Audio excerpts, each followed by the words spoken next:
Guys, may ampalaya with egg.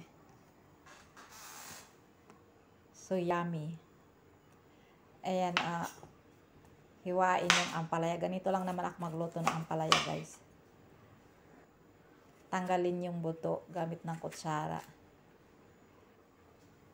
Yan, hiwain natin siya.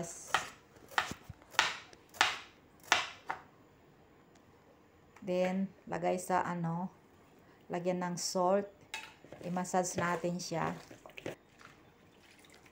Ugasan, pigain na mabuti. Para hindi mapait daw.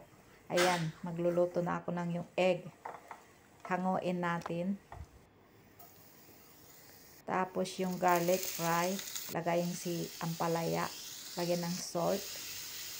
And yung magic sarap. Ay konting tubig syempre. At oyster sauce din, yung green chili, saka yung red chili.